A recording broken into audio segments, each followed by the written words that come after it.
देवी प्रपन्नार्ति हरे प्रसीद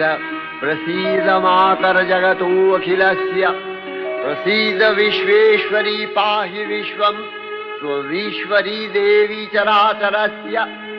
आधारभूता जगतस्त्वमेका महीस्वरूपेण यतः स्थितासि अपां स्वरूपस्थितया तवैतदप्यायते कृष्णम् अलङ्घ्य वीर्ये वैष्णवी शक्तिरनन्तवीर्या विश्वस्य बीजं परमासि माया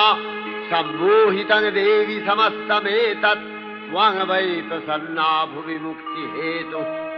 विद्या समस्ता तव देवि भेदा स्त्रियः समस्ता सकला जगत्सु तवैकया पूरितमम्बयैतत् का ते स्तुतिः सद्य परापरोक्तिः सर्वभूता यदा देवी